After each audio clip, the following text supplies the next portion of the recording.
પશ્ચિમ બંગાળના ઘાટલ શહેરની અંદર ભયાનક પૂર આવ્યું અને જ્યાં આખો વિસ્તાર પાણીની અંદર ગરકાવ થઈ જતા અફરાતફરીનો માહોલ પણ સર્જાયો છે। તો બીજી તરફ સતત પડી રહેલા વરસાદને કારણે અનેક રોડ રસ્તાઓ પાણીની અંદર ગરકાવ થઈ ગયા છે। રસ્તાઓ ડૂબી જતાની સાથે જ હવે હોડીઓ જ એકમાત્ર પરિવહનનું સાધન બની છે, પરંતુ આ દ્રશ્યો કુદરતી આફતની ભયાનક તસવીર દર્શાવે છે। શું આ ચોમાસું વધુ વિનાશ વેરશે? જુઓ આ રિપોર્ટ। પશ્ચિમ બંગાળમાં અનરાધાર પશ્ચિમ મેદનીપુરમાં આવ્યું ભયાનક પૂર। મેદનીપુરના અનેક વિસ્તારો થયા જળમગ્ન।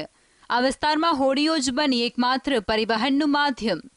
પશ્ચિમ બંગાળમાં પશ્ચિમ મેદનીપુર વિસ્તારમાં આવેલા ઘાટલ મ્યુનિસિપાલિટી વિસ્તારની અંદર ભયાનક પૂરની સ્થિતિ સર્જાઈ છે। ભારે વરસાદ અને નદીઓના જળસ્તરમાં વધારાને કારણે આખો વિસ્તાર પાણીમાં ગરકાવ થયો છે, જેના દ્રશ્યો પણ ચોંકાવનારા છે। રસ્તાઓ, ઘરો અને ખેતરો પાણી હેઠળ આવી જતા સામાન્ય જનજીવન સંપૂર્ણપણે ખોરવાઈ ગયું છે।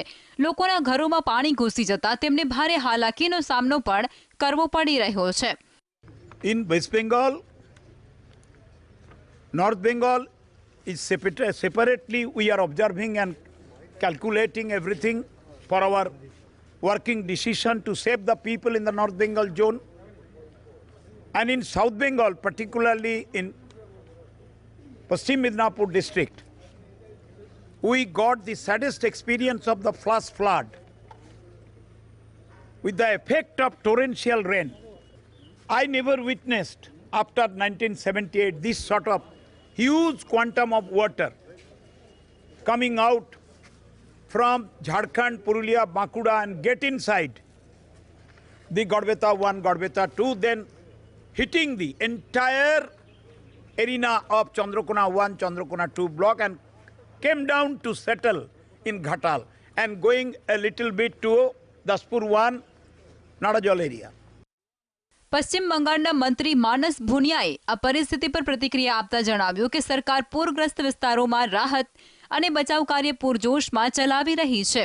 તેમ છતાં મોટા પાયે થયેલા નુકસાન અને વ્યાપક જળબંબાકારને કારણે પરિસ્થિતિને સામાન્ય બનાવવામાં સમય લાગશે। પૂરથી પ્રભાવિત વિસ્તારોને તાત્કાલિક મદદ પૂરી પાડવા માટે પ્રયાસો ચાલુ છે।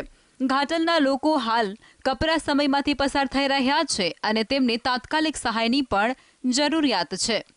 स्थिति तो बहुत गंभीर होने वाला है। अभी तो जस्ट शुरू है, जस्ट शुरुआत हुआ है। अभी जो बारिश हो रहा है उसका लेवल और थोड़ा थोड़ा करके और ज़्यादा हो जाएगा, बढ़ जाएगा, तो काफ़ी हालत ख़राब होने वाला है इस बार। पिछली बार से भी ज़्यादा बहुत ख़राब होने वाला है। પૂરને કારણે ઘાટલ વિસ્તારમાં પરિવહન સેવાઓ ઠપ થઈ ગઈ છે અને હવે હોડીઓ જ એકમાત્ર પરિવહનનું સાધન બની છે।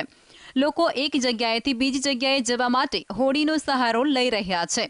ટીવી સ્ક્રીન પર દેખાતા આ દ્રશ્યો બતાવે છે કે કુદરતી આફત કેટલી હદે વિનાશકારક બની શકે છે અને કેવી રીતે તે લોકોના જીવનને પ્રભાવિત પણ કરે છે, જેને લઈ હવે સ્થાનિકો જીવન જરૂરી ચીજવસ્તુઓ મેળવવા માટે પણ સંઘર્ષ કરી રહ્યા છે, કારણ કે દુકાનો અને બજારો પણ જળમગ્ન જોવા મળે છે। Bureau report, GSTV।